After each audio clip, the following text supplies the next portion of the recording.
dans des études qui ont observé en tout cas des bébés qui étaient hospitalisés, le fait de leur proposer de la kinésithérapie respiratoire ne réduisait pas ni la durée d'hospitalisation ni le délai de guérison. Mais si vous vous rappelez bien dans l'émission précédente, AVS avec Philippe Robichon. AVS à votre santé, bonjour et bienvenue. On parle de la bronchiolite aujourd'hui avec Ibtissem Belbalani qui est là avec nous. Bonjour Ibtissem. Bonjour Philippe. Attendez, on va vous ouvrir votre micro, comme ça on va entendre votre belle voix. Voilà. Redites-nous bonjour. Bonjour à tous. Voilà, ma sœur kinésithérapeute libérale. Vous m'avez appris un mot essentiel, Ibtissem. Dites-moi. Que j'adore prononcer. Et je l'utilise en ce moment tout le temps. Parfait.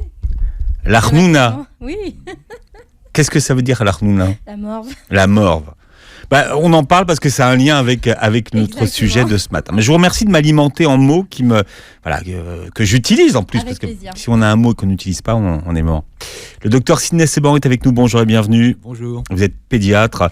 Alors, les dernières recommandations de bonne pratique de la Haute Autorité de Santé, la HAS, dataient de 2000. Elles ont été modifiées en novembre 2019. Qu'est-ce qu'elles nous disent par rapport à la bronchiolite, Ibtissem ? Alors, elles nous disent qu'en fait, l'étude a été faite sur des enfants, des nourrissons qui ont été pris en pédiatrie, en urgence hospitalière, il me semble, à l'hôpital de Robert Debré. C'est bien ça, sur plusieurs enfants, et donc sur des primo-bronchiolites, c'est-à-dire des enfants qui présentaient pour la première fois une bronchiolite. Et sur ces cas-là, sur avis d'experts, accord d'experts, a été déterminé le fait qu'il n'y avait pas grande utilité, pour résumer, à de la kinésithérapie respiratoire. Oui, en fait, ce qui est mentionné, c'est que dans des études qui ont observé en tout cas des bébés qui étaient hospitalisés, le fait de leur proposer de la kinésithérapie respiratoire ne réduisait pas ni la durée d'hospitalisation ni le délai de guérison. Mais si vous vous rappelez bien dans l'émission précédente, nous faisions justement référence au fait que pour pouvoir réduire la durée d'évolution ou la durée de guérison d'une maladie virale, il aurait fallu donner un antiviral et non pas proposer des médicaments ou des techniques à visée symptomatique, c'est-à-dire qui n'agissent que sur les conséquences de l'infection, en l'occurrence là sur l'encombrement bronchique. Techniquement, pour les parents qui nous écoutent, qu'est-ce que ça change aujourd'hui ? La kinésithérapie respiratoire ? Non, le fait le changement des recommandations de la Haute Autorité. Ce qu'on a pu, en tant que kinésithérapeute libéraux en ville, constater, c'est qu'il y a bien moins d'appels au niveau du réseau bronchiolite qui prend en charge en urgence et les week-ends en garde les bébés en kinésithérapie respiratoire. Il y a bien moins d'appels, de demandes. Bien moins de prescriptions aussi, qu'il y a une inquiétude importante de la part des parents qui, même s'il y a une prescription, nous demandent est-ce que mon enfant risque quelque chose, c'est dangereux, etc. Alors qu'il n'y a pas de preuves actuelles montrant le danger potentiel d'une séance de kinésithérapie respiratoire sur un nourrisson. D'accord. Donc, les parents s'interrogent sur le fait que ce soit dangereux parce que c'est pas déconseillé par la Haute Autorité. Il faut être clair. Non, c'est pas déconseillé. Je crois que là aussi, il y a besoin de faire un peu la part des choses parce que la présentation médiatique qui a été faite sur les recommandations de la Haute Autorité de Santé est biaisée. Elle est biaisée pourquoi ? Parce que, en fait, la Haute Autorité de Santé, dans ses travaux, a insisté sur le fait qu'il y avait des techniques de kinésithérapie respiratoire qui étaient contre-indiquées. Quelles sont ces techniques ? Ce sont des techniques de drainage de posture, ce sont les techniques de clapping, ce sont les techniques de vibration. Clapping, en fait, ce sont des techniques anglo-saxonnes. Ce ne sont pas des techniques que nous pratiquons en tant que kinésithérapeute en France. Elles ont été délaissées depuis plus de 20 ans en France. Effectivement, elles peuvent avoir des risques parce qu'elles peuvent créer, par exemple, un décollement de plèvre ou d'autres risques. Une possibilité d'abîmer une côte, d'autres problématiques. Mais c'est reconnu et c'est délaissé depuis plus de 20 ans par tous les masters kinésithérapeutes spécialisés en pédiatrie et en kinésithérapie respiratoire. Alors c'est bien dommage parce que finalement, bien entendu, la Haute Autorité de Santé a eu raison de dire que ces techniques étaient contre-indiquées, mais ça fait belle lurette qu'en France, elles ne sont plus pratiquées. Alors qu'est-ce qu'on applique en France ? Quelles sont les techniques, on va dire ? alors je ne sais pas si elles sont propres à la France, que vous utilisez. Alors en tout cas, pour les masseurs-kinésithérapeutes français, ce qui est utilisé, c'est l'augmentation du flux expiratoire, AFE, voilà, tout à fait, qui consiste à aider le nourrisson à expectorer, à souffler, pour aller chercher jusqu'au bout de ses bronchioles et dans les alvéoles les glaires qui se sont accumulées et les faire remonter dans l'arborescence des poumons jusqu'à la gorge et jusqu'à la toux et au crachat. Voilà. Et puis, il y a une autre technique qu'on appelle le drainage rhinopharyngé, DNR, qui consiste en fait au mouchage, qui va aller chercher vers l'arrière du nez toutes les sécrétions qu'il y a dans les sinus. Parents, bien moucher un enfant, ça s'apprend. Exactement, ça s'apprend. Et quel est le rôle des kinés justement dans cet apprentissage ? Alors, la plupart du temps, quand on pose la question aux parents, savez-vous moucher votre enfant ? Ils disent oui. Oui ou oui. Et en fait, c'est souvent quand on leur demande de nous montrer, parce qu'à la première consultation, souvent on demande aux parents de nous montrer, on s'aperçoit que c'est mal fait, soit par rapport à la pipette de sérum physiologique, il enfonce peut-être un peu trop, dans le mauvais angle à l'intérieur des narines du nourrisson. Ils savent pas trop comment s'y prendre parce que l'enfant se débat, il n'apprécie pas, et puis du coup ils osent pas trop le contenir pour pouvoir bien faire ça. Ils savent pas à quel moment ils doivent utiliser ou non le mouche-bébé. Ils ne savent pas combien de fois ils doivent le faire, à quel moment, est-ce qu'il faut le faire bien avant le repas, au moment du repas, non, ils savent pas trop. Donc du coup, et puis en plus ils n'arrivent pas à faire sortir les sécrétions. Alors voilà, pour tout le monde, quelles sont les recommandations pour bien moucher bébé ? Alors déjà c'est de le faire en bien avant le repas pour que le bébé soit désencombré avant de manger et qu'il puisse manger tout en puissant respirer, vous confirmez. Ensuite, c'est de le faire plusieurs fois par jour si c'est nécessaire. Vérifier que les sécrétions elles sont vraiment assez profondes en gorge ou en arrière du nez. Si c'est juste apparent, on vient nettoyer avec un petit coton humide et on enlève déjà tout ce qui est sec au niveau du nez. Ensuite, c'est mettre son bébé en position allongée, un petit peu inclinée, à peu près à 30 degrés sur une surface qui est assez plate, rigide, pour pas l'écraser et puis vraiment avoir un effet aussi efficace. Et puis c'est utiliser du sérum physiologique ou un produit avec du sel de l'eau marine, l'eau de mer, bien oser mettre de l'eau à l'intérieur du nez, parce que des fois ils en mettent juste quelques gouttes, mais c'est pas suffisant pour aller chercher bien humidifier et lubrifier ce qui peut être sec. Et puis ensuite penser à bien maintenir son enfant, ne pas avoir peur de lui faire mal. Il y a des techniques, on les montre très précisément en retenant la tête, en tournant la tête du bébé sur le côté alors que le bébé est allongé sur le dos. Et bien s'installer par rapport à son bébé pour avoir un bon aplomb dessus. Et puis insérer le liquide dans le nez et ensuite laisser l'eau qui est rentrée par une narine ressortir de l'autre narine. Si ça ne sort pas, bien s'assurer que ça n'est pas resté encombré en gorge. On va entendre l'enfant râler, siffler, etc., être gêné. Donc ne pas laisser cette accumulation à l'intérieur de la gorge, sans quoi finalement on n'a pas l'effet escompté. Bien. Quelles sont les autres techniques que vous utilisez, vous, par exemple ? Alors, ce que j'ai expliqué, c'était donc l'AFE, l'augmentation du flux expiratoire, où là, on va déjà, avant de ne faire quelconque technique, même si on a une ordonnance prescrite par le médecin, faire nous-mêmes un bilan de diagnostic kiné. Voilà, parce que c'est aujourd'hui une recommandation importante. D'accord. Est-ce qu'aujourd'hui, les kinés sont toujours habilités à diagnostiquer en première intention la bronchiolite ? Ils le sont encore plus que jamais, parce qu'aujourd'hui, c'est devenu une responsabilité. De plus en plus, les cabinets médicaux sont débordés. Et puis, il y a aussi une relation de confiance entre les différents praticiens de santé.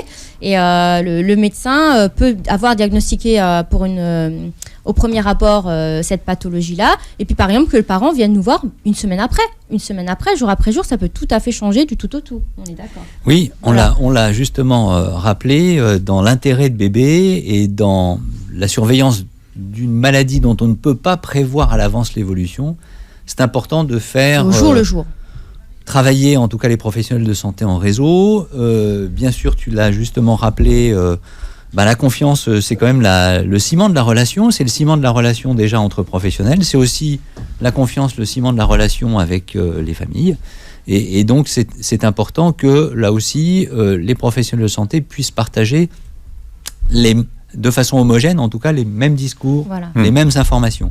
Qu'est-ce que l'on peut attendre de la kinésithérapie respiratoire ? On l'a dit à plusieurs reprises. Le débat ne date pas de cette année. Mais non. Ah non. C'est un débat qui existe depuis Tout longtemps. À fait. Et puis, il ne faut pas simplement s'attacher à lire le gros titre qui a été retiré des 170 pages, d'accord, du travail de recommandations qu'a fait la Haute Autorité de Santé. En tout cas, je conseille à nos auditeurs ou à nos auditrices, s'ils veulent en savoir un tout petit peu plus sur l'effet de la kinésithérapie respiratoire, de se rendre à la page 74. Voilà, c'est très précis. Il y en a 170 ou... Non, la 74, où la Haute Autorité de Santé dit textuellement « L'analyse détaillée de la littérature suggère que certains nourrissons pourraient bénéficier d'une amélioration sous kinésithérapie. » Et ceci avec un grade C de recommandation, donc un grade relativement correct de recommandation. Il y a en effet une tendance à l'amélioration des scores cliniques sous kinésithérapie respiratoire, et ces données ont été renforcées par une étude observationnelle qui a été réalisée en kinésithérapie ambulatoire. Donc, elle insiste sur le fait que si l'on n'a pas retrouvé d'effet chez des bébés hospitalisés, et ce qui est assez logique, ceux qui sont hospitalisés, ce sont les tout petits, les moins de 2 mois la plupart du temps. Donc, ceux chez qui, effectivement, la kinésithérapie respiratoire pourrait constituer un effort respiratoire encore plus important chez un bébé qui n'a pas la capacité à bien respirer. Et encore, quand il est dans un état aggravé, effectivement. Lorsqu'on a affaire à des bébés qui sont en secteur de ville, ceux qui n'ont pas été à l'hôpital, et comme on le disait la fois dernière, plus de 90% des effectifs, voire 95% des bébés resteront chez eux. Pour cela, la tolérance respiratoire est encore suffisamment importante pour leur proposer, pour certains, comme le suggère la Haute Autorité de Santé, des techniques qui permettent effectivement d'améliorer les scores cliniques et notamment d'améliorer les symptômes. D'accord ? Ces données, peut-être qu'elles sont encore insuffisantes pour cibler les bébés qui pourraient bénéficier justement de la kinésithérapie respiratoire, mais là aussi, le couple médecin-kinésithérapeute, s'il fonctionne bien, eh bien le kinésithérapeute peut renvoyer des informations au médecin pour lui dire « J'ai effectivement vérifié que votre bébé tolérait bien en tout cas la séance, si on en a fait une, et si on n'a pas fait de séance, est-ce qu'il tolérait bien sa maladie ? Est-ce que les conséquences de ces symptômes ne sont pas délétères chez lui ? Et puis ça va permettre aussi d'éduquer les parents, comment surveiller mon enfant, comment lui proposer une désobstruction rhinopharyngée. On a là aussi fait le distinguo entre ce qui concerne l'obstruction du nez chez bébé, qui est importante aussi, et l'obstruction des bronches. Et ce sont 2 appareils distincts qui peuvent avoir aussi des répercussions sur la respiration de bébé. Et puis donc les kinés, ça réévalue l'évolution à court terme, et puis ça réoriente les bébés de temps en temps si ils s'aperçoivent que l'évolution n'est pas satisfaisante. C'est vrai que aujourd'hui on est dans une société de raccourcis, de tweets, et où les gens n'ont pas forcément de lire l'intégralité des recommandations de la Haute Autorité de Santé. Qu'est-ce qu'elle a dit et qu'est-ce qu'elle n'a pas dit, Ibtissem ? Alors, elle n'a pas dit, par exemple, que bien nombreux sont les nourrissons qui évitent justement d'aller aux urgences. Parce qu'il y a un bon suivi pluridisciplinaire du nourrisson, parce qu'il y a une bonne surveillance, parce qu'il y a une bonne éducation des parents à comment prévenir, comment ne pas suraggraver l'état de santé du bébé dans un cas de bronchiolite. Et parce qu'il y a la prise en charge aussi kinésithérapie respiratoire. Elle a quand même, on peut dire quand même que peut-être que dans les recommandations, on s'est quand même pris les pieds un peu dans le tapis. Oui. On s'est pris les pieds dans le tapis, pourquoi ? Parce que on fait référence, et assez justement, au travail conséquent que font les réseaux bronchiolites sur le terrain, c'est-à-dire la capacité, effectivement, notamment sur un certain nombre de grandes agglomérations, à monter des systèmes de permanence de soins, ou en tout cas de soins non programmés pour la prise en charge de ces petits patients, en alliant médecins, kinésithérapeutes, dans la plupart des régions françaises. Et d'autre part, le raccourci qui en a été fait en tout cas par les grands médias, en disant mais la kinésithérapie respiratoire ne sert à rien. Ouais. Alors, la Haute Autorité de Santé la Haute Autorité, elle dit que ça n'a pas prouvé son efficacité. Tout à fait. Pas suffisamment. Oui, mais vous savez que ça me rappelle. Ça me rappelle l'homéopathie. Ah oui. Ça me rappelle le déremboursement de l'homéopathie qui n'avait pas fait preuve de son efficacité. Est-ce qu'on est en train de parler de la même chose ou que ça n'a rien à voir? Alors, elle dit quand même qu'il serait intéressant de faire des études complémentaires. Mais en donnant une recommandation telle que c'est donné par accord d'experts au niveau du grade de reconnaissance, c'est comme statuer finalement aux yeux du grand public que effectivement ça n'est pas nécessaire, c'est ça désavoué, n'est pas utile et même ça n'est pas recommandé. C'est ce que disent les journalistes et les médias actuellement, alors que c'est pas ce qui a été dit clairement. En tant que pédiatre, ça me rappelle, si vous me permettez de faire cette comparaison, c'est de faire des injonctions contradictoires aux enfants. En gros, c'est bien les réseaux bronchiolites, mais ne faites pas de kinésithérapie respiratoire parce qu'on n'a pas suffisamment de données pour prouver son utilité ou son efficacité. Pourtant, les données, elles sont là. D'ailleurs, page 74, la Haute Autorité de Santé cite ces données. Peut-être qu'elles ne sont pas suffisantes, et je veux bien l'entendre, et je souhaite d'ailleurs qu'un peu partout en France, mais aussi en Belgique, en Suisse ou en Espagne, où on pratique aussi les mêmes techniques qu'en France, on puisse en tout cas être nombreux à pouvoir amener des données supplémentaires sur l'utilité de telles techniques, et pas simplement que sur l'efficacité, puisque l'efficacité, on ne pourra jamais la démontrer, puisqu'on n'agit que sur le symptôme. Mais est-ce que l'année qui est en train de se dérouler, c'est une année d'observation-test, où finalement tout le monde regarde en disant tiens, on a eu plus d'enfants aux urgences, tiens, ça s'est plus mal passé que les autres années ou pas? Il y a déjà beaucoup de choses qui se disent. C'est-à-dire que effectivement, les cabinets de kinésithérapie, comme je disais, ont de moins en moins d'appels. Pourtant, on voit tout autant dans les crèches de bébés et bien plus de bébés encombrés. La contagion, l'épidémie continue et quand même de grande ampleur.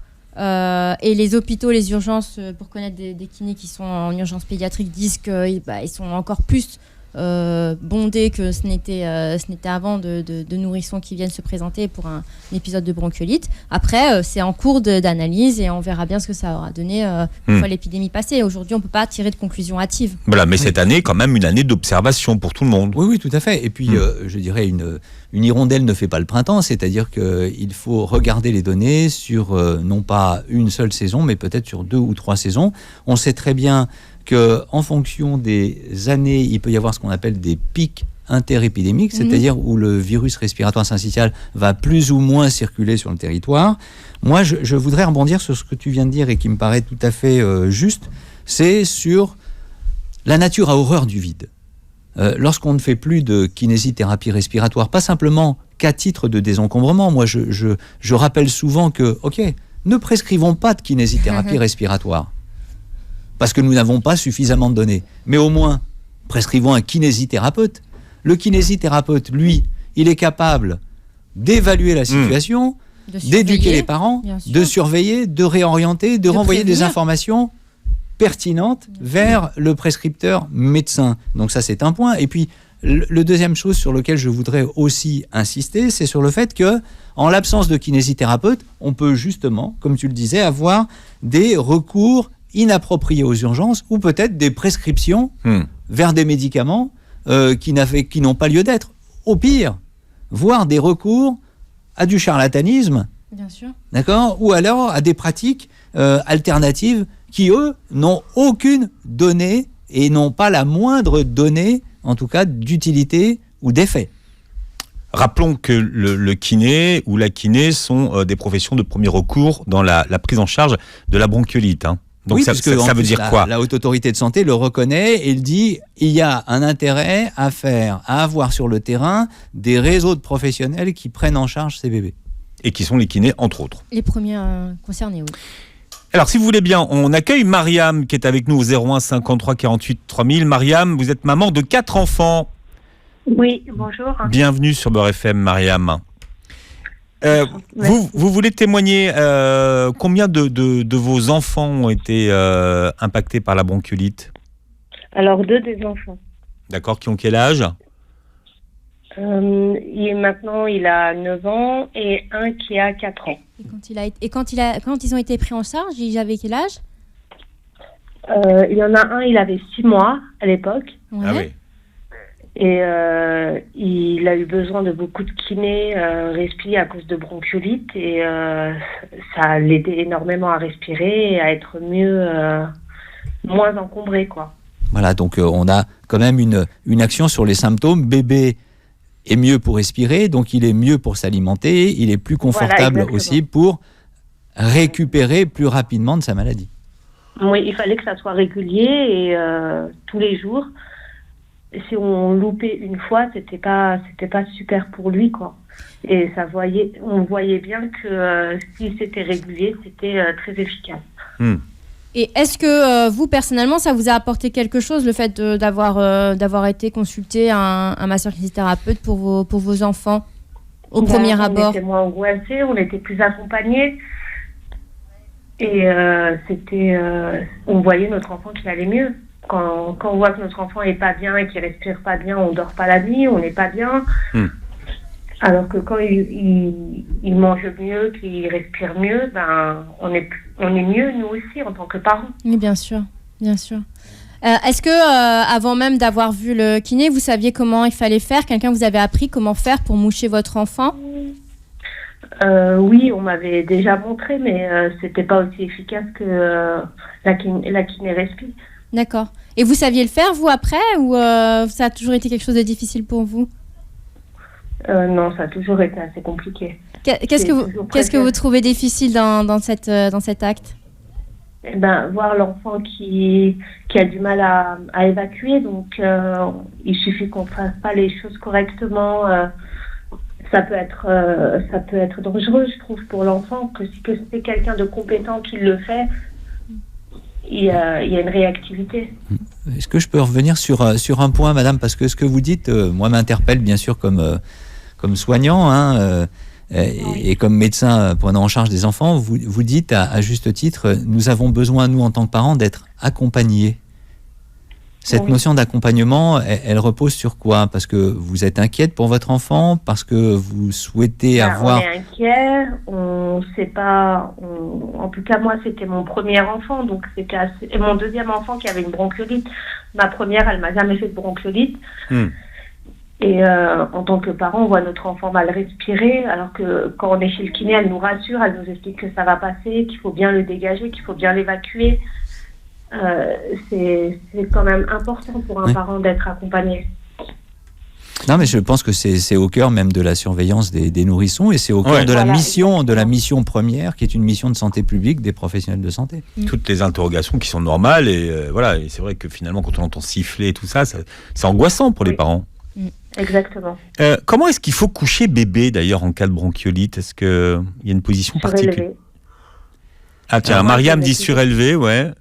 Docteur Seban, ITSM. Bon, et c'est vrai que historiquement, le fait de surélever un bébé permet d'avoir en tout cas ses voies aériennes dans une position, on va dire, anatomique parfaite pour améliorer, on va dire, la ventilation et la respiration. Mais bon, c'est un point sur lequel effectivement on est... ça discute.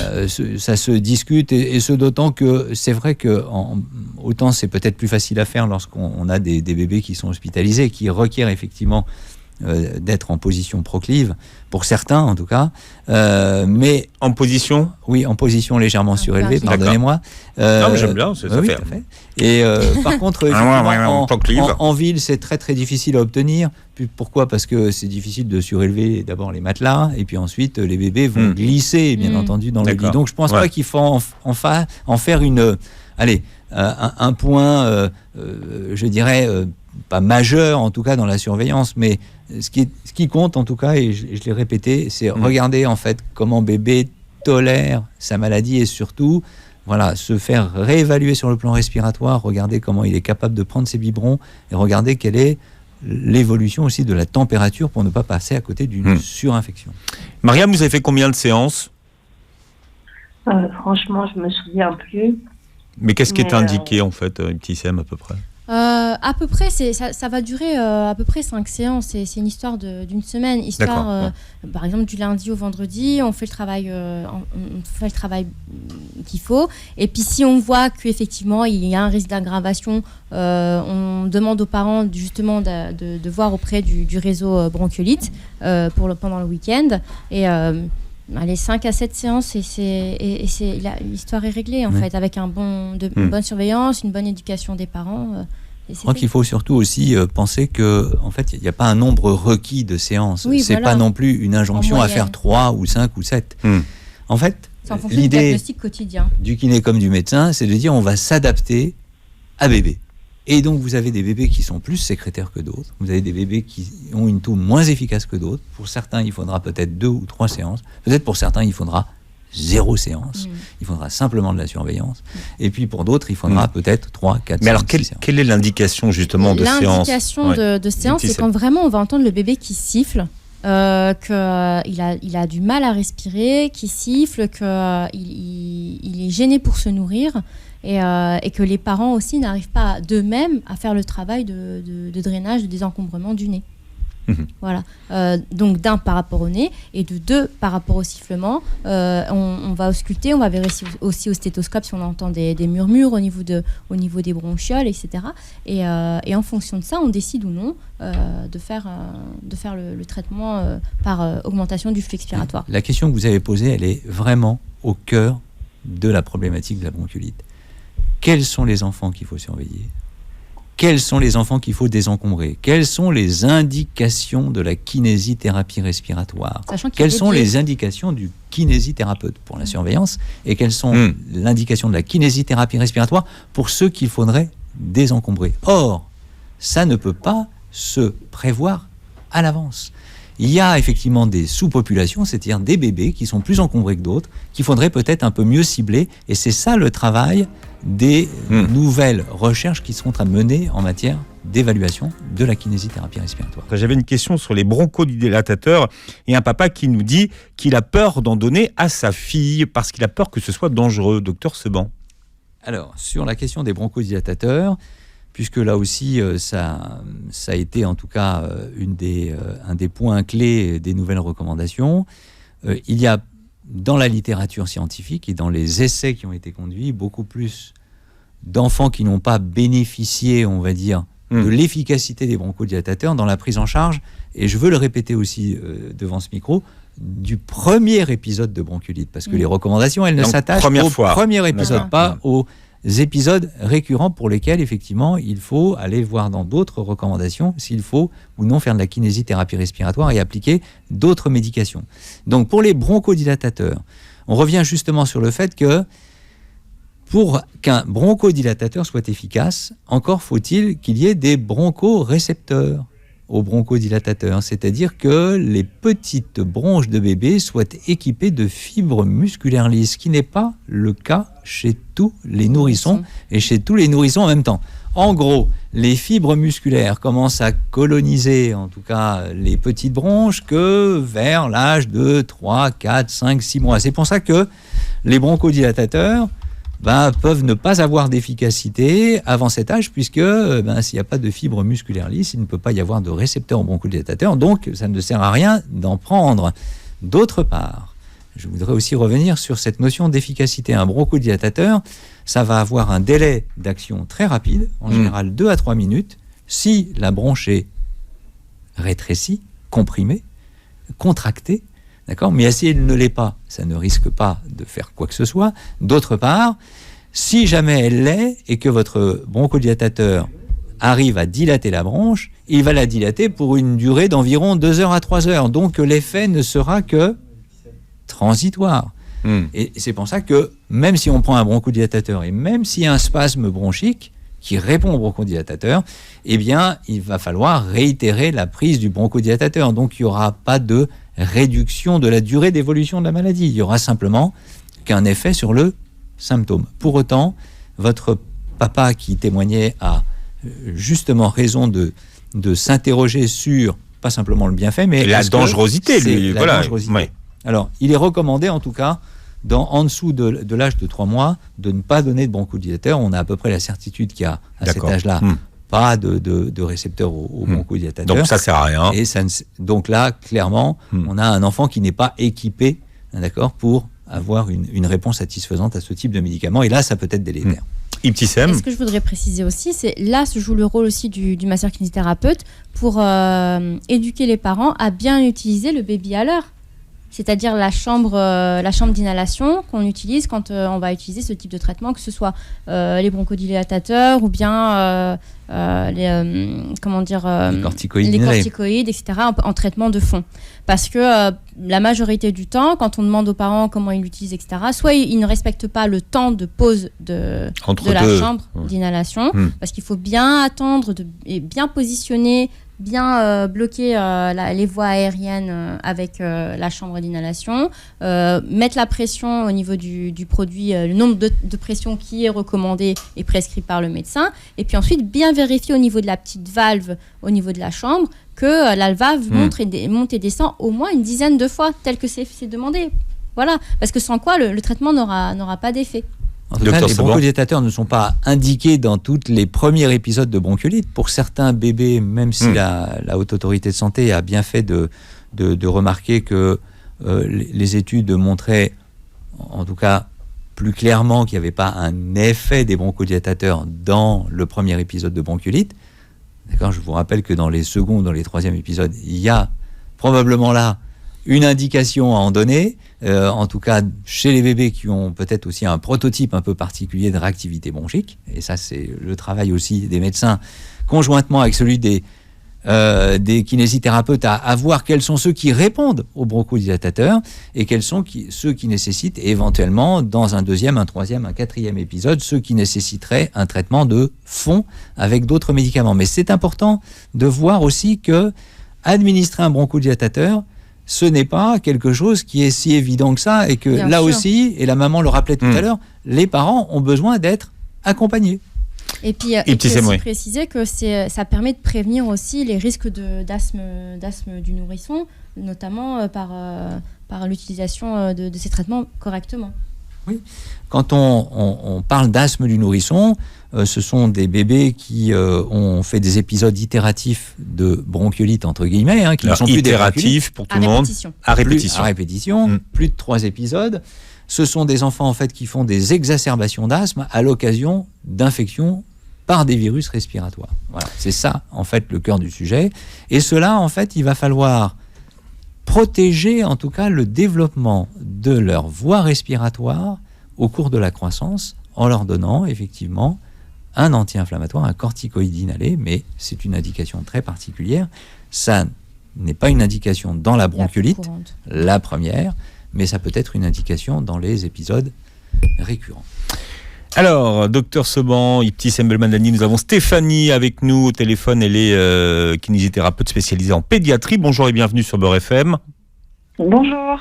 Alors, pouvez-vous nous expliquer quel est l'intérêt et le rôle des kinésithérapeutes dans la prise en charge de la bronchiolite ? Alors, ce qu'il va déjà falloir noter, c'est que la prise en charge des kinésithérapeutes en libéral et à l'hôpital est différente. Moi, j'ai travaillé à la fois à l'hôpital et en libéral. Ouais. Donc, à l'hôpital, les enfants qu'on a sont beaucoup plus sévères. Et c'est vrai que les études qui ont été présentées, la plupart se font à l'hôpital. Alors qu'en libéral, on a des enfants qui sont moins sévères, mais on a besoin de les surveiller régulièrement. Donc, la clinicité respiratoire en libéral, parce que c'est ça qui est un petit peu plus, entre guillemets, attaqué actuellement, elle a à la fois un rôle de surveillance des signes d'aggravation, donc qu'un enfant, il va être vu par le pédiatre un jour J, voilà, mais les jours suivants, il peut très bien se dégrader ou s'améliorer ou rester stable. Donc nous, on va vraiment avoir un rôle de surveillance. Est-ce qu'il prend toujours bien ses biberons ? Est-ce qu'il siffle plus ou moins ? Est-ce que voilà, comment évolue son état ? En fait, on fait une mise au point chaque jour avec les parents. Ouais. Et ça, c'est quelque chose que nous, on peut faire que ne peuvent pas faire les pédiatres ou les médecins traitants. On a vraiment cette vision au jour le jour d'un enfant qui s'aggrave ou pas, qu'on va pouvoir réorienter vers son médecin ou à l'hôpital. Et puis, on a aussi un rôle de formation sur les nettoyages du nez. On va rappeler aussi toutes les mesures d'hygiène à prendre dans la chambre par rapport à l'alimentation. J'aimerais qu'on parle de l'air de la chambre, parce qu'on n'en a pas encore parlé de l'air de la chambre. Alors, il est conseillé pour les enfants en général d'aérer la chambre au moins 10 minutes par jour, et que ça, pour les recommandations contre la mort subite du nourrisson, on doit aussi avoir une chambre qui est entre 19 et 20 degrés. En température. Mais qu'est-ce qui va irriter les bronches et les voies respiratoires du nourrisson? L'humidité dans la pièce, une chambre qui est trop chauffée. Le tabagisme passif. Voilà. Parce que ça se présente aussi dans la pièce si le parent fume à la maison. C'est-à-dire que si la personne ne fume pas dans la chambre du nourrisson, mais qu'il fume dans l'appartement ou ailleurs. Oui, ça se transmet également dans la pièce où le bébé dort. Il faut rappeler aux parents aussi que pour ceux qui fument, mais c'est pas parce qu'on va fumer. Oui, sur les vêtements. C'est pas parce qu'on va fumer sur le balcon qu'on ne va pas, on va dire, polluer l'air fait de bébé. Pourquoi ? Parce que les bébés sont portés. Ils sont petits, d'accord ? Donc, vous allez fumer sur votre balcon. Les produits de dégradation, en tout cas de combustion du tabac et du papier, ils se déposent sur quoi ? Sur vos vêtements et sur vos cheveux. Après, vous rentrez dans votre salon ou dans la chambre de bébé, vous portez votre bébé, il va respirer ce qu'il y a sur vos vêtements et dans vos cheveux. Donc, ce n'est pas parce qu'on fume en dehors de l'espace où se trouve bébé qu'on ne va pas quand même irriter ses bronches. Pensez à dire aux parents de changer de vêtements ou d'éviter de fumer sur le balcon. Oui, y en a qui se reconnaîtront. Quels sont les nids à microbes auxquels on ne pense pas toujours? Les doudous, les jouets, les tétines, les biberons, la literie, effectivement. Le linge qu'on peut transmettre, les couverts. Par exemple, s'il y a un couvert utilisé par un des enfants qui est malade à la maison et qui est redonné sans forcément avoir été lavé, peut transmettre des microbes également. Alors, bien entendu, je pense que je comprends qu'on puisse donner, effectivement, et c'est licite, de dire que dans notre environnement, il y a des choses qui sont délétères, d'accord ? Mais, quelque part aussi, d'accord ? On en a besoin, pourquoi ? Parce que là... Ça booste. Mais oui, c'est-à-dire que lorsqu'on est en contact avec des virus, d'accord ? Alors après, c'est... À quel moment peut-on être en contact ? Effectivement, être en contact trop tôt avec des infections virales ou des infections bactériennes, c'est pas génial. Mais pourtant, ça représente un moteur du développement du système immunitaire. Il faut que le système immunitaire, à quelque part, soit challengé pour qu'il puisse progresser. Et donc ça, c'est aussi le fait et l'objectif de la vaccination. Si on vous dit, voilà, on va vous vacciner contre des maladies dont on sait qu'elles sont graves, parce que bébé n'aura pas le temps de se protéger lui efficacement, d'accord ? C'est un point fondamental aussi dans la protection et dans la prévention des maladies. Alors Stéphanie, vous avez travaillé donc en libéral et à l'hôpital, mais finalement les bébés qui sont à l'hôpital, est-ce qu'ils ont besoin plus de kinésithérapie respiratoire que les autres ou pas ? En fait, ça dépend. À l'hôpital, on a des formes très différentes parce que la bronchiolite, elle évolue en différentes phases. On peut avoir des enfants qui sifflent beaucoup et on n'aura pas besoin de kiné respiratoire. Du moins, on n'aura pas besoin de désencombrement. Alors qu'on va avoir des bébés aussi à l'hôpital qui peuvent être dans une deuxième phase très encombrée. Et là, ils auront besoin de kiné respiratoire. Après, à l'hôpital, on a rarement des bébés qui ont qu'une bronchiolite. Ils peuvent avoir ce qu'on appelle des comorbidités. Oui. Donc des choses associées, une pathologie cardiaque, un reflux de sang important. Donc c'est ça qui est un peu compliqué, c'est que la CES, elle nous explique pour la bronchiolite, moins d'1 an et sans autres soucis. En fait, c'est sur un type, une population type qui n'est pas révélatrice de l'ensemble la population des nourrissons. Ce que tu es en train de nous dire. La bronchiolite peut être révélatrice d'autres choses. Moi, j'ai travaillé aussi beaucoup en neuro. On s'est retrouvé avec des enfants qui avaient une infection respiratoire. Et puis finalement, on dit, mais qu'est-ce qu'il y a d'autre, pourquoi c'est si grave. Et puis parfois, ils sont envoyés pour bronchiolite à l'hôpital ou en libéral, et c'est pas une bronchiolite. Et on va s'en rendre compte les jours suivants parce qu'il y a une fièvre importante, parce qu'il y a des signes qui collent pas. Moi, récemment, j'ai eu un petit qui est venu au cabinet pour bronchiolite, et au bout de 3 jours, il n'avait pas les signes du bronchiolite. On le renvoie. Je l'ai renvoyé aux urgences pour suspicion de coqueluche, et c'était une coqueluche. Et ça, voilà, c'est le suivi au quotidien qui permet d'aider. En tout cas, merci de votre retour d'expérience sur le terrain, Stéphanie. Pour terminer, docteur Seban, merci beaucoup, Stéphanie. Au revoir. Qu'est-ce que vous vouliez nous dire pour terminer, docteur Seban ? Moi, je voulais justement, j'ai beaucoup apprécié ce qu'a dit Stéphanie à l'instant. Elle a dit 2 mots qui me paraissent très importants. C'est le mot « ça dépend ». Et ça dépend de quoi ? Eh bien, justement, la pratique médicale et la pratique kinésithérapique, celle des professionnels de santé, doit être une pratique qui individualise le soin. Parce que, je dirais, faire des soins à des enfants, c'est pas du prêt-à-porter. Et qui travaillent communément autour de... Nous ne sommes pas des officiers de santé qui appliquons bêtement, je dirais, une recommandation qui serait sortie par une quelconque autorité au-dessus de nous. Nous individualisons aussi nos pratiques en fonction des besoins de nos bébés. Donc, le côté « ça dépend », c'est très important à prendre en compte pour individualiser les soins. D'autant plus qu'elle fait référence, et notamment au travail des kinésithérapeutes et des médecins, sur le fait d'observer les bébés au décours de l'évolution de la maladie. Et donc ça, ce niveau d'observation, d'information, d'éducation, c'est bien docteur, ça vient bien du latin docere qui veut dire éduquer. Donc c'est un point central de l'action des professionnels de santé.